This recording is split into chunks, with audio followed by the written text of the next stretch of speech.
అయ్యగారిని అంటున్నా స్వామిని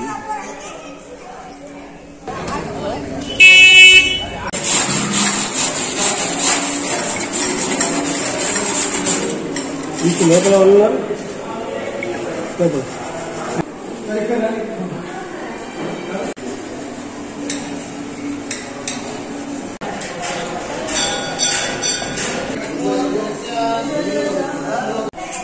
ఓకే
తెలంగాణ రాష్ట్రంలోని జగిత్యాల జిల్లా ధర్మపురి మహాపుణ్యక్షేత్రంలో తేదీ 23/12/2023 శనివారం రోజున ముక్కోటి ఏకాదశి మహోత్సవం అత్యంత వైభవంగా కన్నుల పండుగగా ప్రతి సంవత్సరం వలె అందరి సహాయ సహకారాలతో నిర్విఘ్నంగా వైభవంగా నిర్వహించడానికి అన్ని ఏర్పాట్లు దేవస్థానం పక్షాన నిర్వహించబడుతున్నాయి.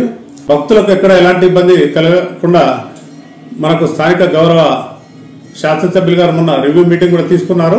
సామాన్య భక్తులకు ఎలాంటి ఇబ్బందులు లేకుండా చర్యలు తీసుకోవాలని ఆదేశించిన నేపథ్యంలో మున్సిపల్ పోలీస్ శాఖ వారి సహకారంతో మరియు గ్రామస్తులు భక్తులు అందరి సహాయ సహకారాలతో ఎక్కడ ఎలాంటి ఇబ్బందులు లేకుండా అన్ని ఏర్పాట్లు చేపడుతున్నాం. దేవాదాయ శాఖ తరఫున దేవస్థానం పక్షాన దేవస్థానం లోపల వెలుపల క్యూ లైన్స్, మంచినీటి వసతి, విద్యుత్ దీపాలంకరణ, లైటింగు ఇతరత్ర అన్ని ఏర్పాట్లు మేము నిర్వహిస్తున్నాం. పోలీసు శాఖ వారి డిఎస్పీ గారు జగిత్యాల గారు మరియు స్థానిక సిఐఎస్ఐ గారుల సహకారంతో ఎక్కడ ఎలాంటి అవాంఛనీయ సంఘటనలు ఇబ్బందులు తలెత్తకుండా బందోబస్తు మరియు స్థానిక మున్సిపల్ చైర్మన్ గారు మరియు కమిషనర్ గారి సహకారంతో గోదావరి నది వద్ద మరియు దేవస్థానం చుట్టూ ఆవరణలో సేవలు తిరిగే ప్రాంతాల్లో శానిటేషన్ ప్రత్యేక ఏర్పాటు చేస్తున్నాం. ఏకాదశి మహోత్సవానికి ఈ జిల్లాని ఉమ్మడి కరీంనగర్ జిల్లా నుండే కాక నిజామాబాద్, మహారాష్ట్ర, హైదరాబాద్ ఇతర చుట్టుపక్కల జిల్లాల నుండి సుమారు 50,000 నుండి 70,000 మంది భక్తులు ఇచ్చేందుకు ఎక్కడ ఎలాంటి ఇబ్బందులు లేకుండా అందరి సహకారంతో మేము దేవస్థాన పక్షాన అన్ని ఏర్పాటు చేస్తున్నాం. మహిమాన్వితమైన ముక్కోటి ఏకాదశి రోజున ప్రాతకాలం సేవిస్తే మనకు సకల దోషాలు తొలగిపోతాయని పురాణాలు చెప్తున్నాయి. వైకుంఠ ద్వారం 5 గంటలకు ప్రారంభమవుతుంది. భక్తులు ఎంతో మహిమాన్వితమైన ఈ ముక్కోటి ఏకాదశి పర్వదినం రోజున స్వామివారిని ప్రాతకాలం సేవించి స్వామివారి కృపకు పాత్రలు కావాలని మనవి చేస్తున్నాం.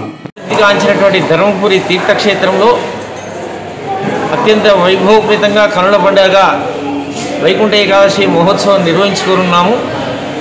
ముఖ్యంగా ఈ వైకుంఠ ఏకాదశి విశిష్టత ఏమిటి అని శాస్త్రములకు వెళ్ళినట్టయితే రాక్షసుల బాధలు దేవతలకు కూడా తప్పలేదు అని, రాక్షసుల బాధలు తాళలేక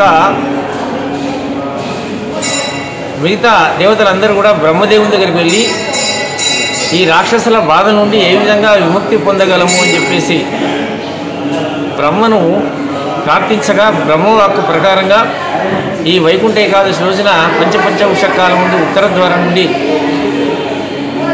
33 కోట్ల మంది దేవతలు విష్ణుమూర్తిని దర్శించి పూజించి అలాంటి విముక్తి పొందినటువంటి మహత్తరమైనటువంటి రోజు. మానవులు సహజంగా అనేకమైన ఇతి బాధలు అనేక జన్మలో చేసినటువంటి పాపాలన్నీ కూడా మరి హరించుకోవడానికి అనంతమైనటువంటి మహాపుణ్యము, అదేవిధంగా మనకు ఉన్నటువంటి సమస్త బాధలన్నీ కూడా తొలగించుకోవడానికి ఉపాయంగా తెలియజేస్తూ భగవద్బంధువులు తామెల్లరూ ఎక్కడ ఉన్నా పంచపంచవృషకాల ముందు వైకుంఠ ఏకాదశి రోజున విష్ణుమూర్తిని దర్శించండి, పూజించండి, మనకున్నటువంటి బాధల నుండి విముక్తి పొందండి.